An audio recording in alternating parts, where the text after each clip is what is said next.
Fala galera, Noviti da Colina aqui, sem enrolação vamos a mais notícias do Vasco, mas antes não esqueça de se inscrever e deixar seu like. Hugo Moura elogia elenco do Vasco e lembra passagem pelo Flamengo, meu passado. Mesmo participando do clássico contra o Fluminense no último sábado, Hugo Moura foi apresentado oficialmente pelo Vasco nesta quarta-feira. O volante destacou a qualidade do elenco do Cruz Maltino nos primeiros dias de convivência. Acho que o Vasco tem elenco para brigar lá em cima com a ajuda da comissão técnica e é isso que vamos fazer no Brasileiro e na Copa do Brasil. O Vasco é um time enorme e temos que fazer com que seja campeão, disse Hugo. Na sequência, Hugo comentou os bastidores da negociação com o Cruz Maltino. Tenho uma confiança enorme no meu empresário, que resolveu tudo para mim. Da minha parte, tive que tomar a decisão e estou orgulhoso por vestir essa camisa. Cada dia mais feliz conhecendo jogadores funcionários.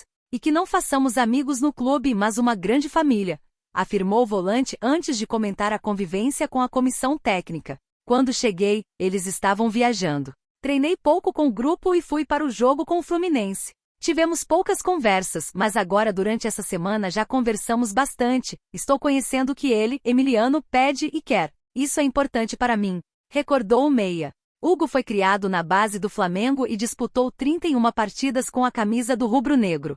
Antes de chegar ao clube muito se questionava sobre a relação do rival do Vasco, mas Moura fez questão de encerrar o assunto. É meu passado. Já joguei no Flamengo e estou muito feliz por vestir a camisa do Vasco. É um sonho para mim e para minha família, disse Moura. Edmundo crava futuro do Vasco no Brasileirão Série A. Não vai fazer. O Brasileirão Série A não começou de forma muito animadora para o Vasco. Em 3 jogos, o time carioca computou apenas 3 e figura na 15ª colocação. Apesar do momento de instabilidade, o ex-atacante Edmundo disse não acreditar que o Cruz Maltino vai lutar contra o descenso, e que após o revés de 2-1 para o Fluminense não é final do poço para a equipe de Ramon Dias. Na concepção do ex-jogador, a campanha do Vasco não será de briga por título ou Libertadores, mas foi enfático que o desempenho não será de sustos lutando contra as últimas posições, como foi na temporada passada na Série A, quando o time só conseguiu escapar na 38ª rodada, ficando apenas a 2 tentos do temido Z4. Está tudo bem, não é terra arrasada. Acho que o Vasco ganha do Criciúma, as coisas voltam ao normal. Eu acho que o Vasco não vai correr risco de rebaixamento, mas também não vai fazer um campeonato que dê pra gente acreditar que vai fazer G4, G5 ou G6, e vai estar na Libertadores 2025. O ex-jogador. Em outra live publicada no canal, o ídolo do Gigante da Colina subiu o tom contra a arbitragem em jogos do clube carioca. Nas declarações ele disse que na dúvida, o árbitro sempre assinala marcações contrárias ao Vasco. Eu não estou aqui para acusar, mas o Vasco foi o único dos grandes que não acertou com a Ferge. É o único que não tem representante na CBF, na dúvida é contra. Tá tudo errado. Não dá. Já falei 500 vezes. Não dá para o Lúcio Barbosa, CEO, ser onipresente. Não dá para ele estar na Ferge CBF em Brasília comandando o futebol do Vasco, contratando, é humanamente impossível, seguiu o ex-jogador. Vasco pode ter novidades em todos os setores contra o Criciúma. Com a semana livre para treinos, Ramon Dias prepara mudanças entre os 11 iniciais para o jogo contra o Criciúma. A principal delas será a volta de Guelry Medel aos titulares, depois de ser desfalque nas derrotas para Bragantino e Fluminense. O zagueiro estava no Chile cuidando da mãe doente, mas retornou ao Brasil e treinou com o elenco nesta quarta-feira 24, no CT Moacir Barbosa. Nos jogos que esteve ausente, o chileno foi substituído por João Vitor e Maicon, mas ambos não se saíram bem. No meio de campo, 4 jogadores disputam 3 vagas, casos de Matheus Carvalho, Juan Sforza, Pablo Galdames e Hugo Moura. Os 3 primeiros têm formado a trinca do Gigante, mas o último citado, que estreou muito bem no Clássico, entrou forte na disputa pela titularidade. Grande dúvida para o confronto, Dimitri Payet segue fazendo-se preparando para o retorno aos gramados, treino com o grupo e vem sendo monitorado a cada passo. O meio-campista sentiu uma dor no joelho lesionado no trabalho de terça-feira 23, mas não é uma preocupação do departamento médico. Existe chance de que seja relacionado para a partida, mas a tendência é que fique como opção no banco de reservas. Sobre o ataque, o trio Rossi, David e Pablo Vegetti foi titular nas 3 primeiras rodadas, mas Ryan, que entrou bem diante do tricolor, pode ganhar uma oportunidade como ponta-direita, ou seja, na vaga de Rossi. O comandante vascaíno deve definir a escalação até o treino de sexta-feira, 26, véspera do confronto. As informações são do site Globo Esporte. Vasco e Criciúma se enfrentam na tarde deste sábado, 27, a partir de 16 horas, em São Januário, pela quarta rodada do Campeonato Brasileiro. Puma se torna a última opção e fica atrás de improvisados no Vasco. Puma Rodrigues vive uma temporada que exige muita resiliência no Vasco da Gama. O uruguaio tem apenas 4 jogos no ano, todos pelo Campeonato Carioca, e não é sequer primeira opção no banco de reservas do gigante. O atleta custou 10 milhões de reais. O titular da lateral direita é Paulo Henrique. Até aí tudo bem, trata-se de uma opção que se destacou principalmente no fim do ano passado.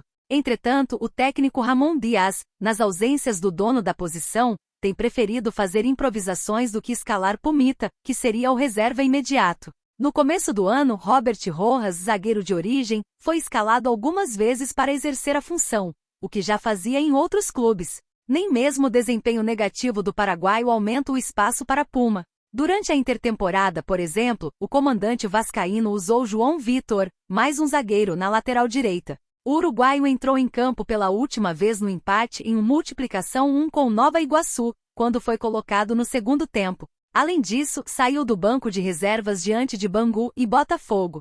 Pumita foi titular apenas na vitória de virada sobre o Volta Redonda, e ficou apenas como opção em outras 12 partidas. As informações são do site Globo Esporte. O camisa 2 foi contratado pelo Cruz Maltino no ano passado, valorizado pela participação na Copa do Mundo de 2022, pelo Uruguai. O início foi bastante positivo em São Januário, com o destaque principalmente pelo desempenho ofensivo, tanto foi eleito o melhor lateral direito do Campeonato Carioca. Entretanto, com o passar do tempo, a fraqueza defensiva pesou e se tornou um problema no Campeonato Brasileiro de 2023. Com a chegada de Ramon Dias, Paulo Henrique passou a ser testado, agradou e ganhou a posição.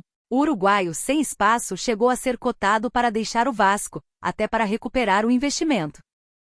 Ramon Dias é colocado no River Plate e revela condição para deixar o Vasco. O Vasco folgou nesta semana por conta dos jogos em competições internacionais, Libertadores e Copa Sul-Americana. Além do Campeonato Brasileiro, a equipe só tem pela frente a Copa do Brasil. Seguindo o planejamento, o treinador Ramon Dias vem tentando fazer com que o Trem-Bala da Colina consiga coisas maiores se comparado com o Campeonato Carioca, em que a equipe caiu na semifinal para o Nova Iguaçu. Aliás, falando nos planos para a temporada, o comandante argentino pediu a contratação do atacante Canobio do Atlético Paranaense. Porém, a 777 Partners acabou se assustando com o valor pedido por ele e desistiu da negociação. O clube carioca segue ouvindo o comandante no planejamento. Porém, ele foi colocado como alvo do River Plate pela imprensa argentina, já que Martín de Michelis está ameaçado no cargo. De acordo com o jornalista Jorge Nicola, em vídeo publicado em seu canal no YouTube, Dias recebeu telefonemas vindos de jornalistas da Argentina que o questionaram sobre a possibilidade. Ramon acabou surpreendendo e não descartou a chance disso acontecer. Ele ainda revelou o que precisaria ocorrer para que ele topasse deixar o gigante da colina e assumir o comando técnico dos milionários. É apontado por jornalistas que cobrem o River Plate como plano A dos dirigentes do clube. Já ligaram até para o Ramon Dias para perguntar o que ele gostaria para assumir o River Plate e iniciou. Nicola foi além. Ele afirmou que dependeria muito do projeto e da possibilidade dele contratar jogadores. Indicaria pelo menos 4 contratações, completou o jornalista no vídeo. O comandante vascaíno acabou criticando o público presente no clássico contra o Fluminense. Segundo ele, parecia uma partida na época da pandemia, em decorrência do Covid-19. E você, torcedor? O que acha da demissão de Ramon Dias no Vasco? Deixe sua opinião nos comentários.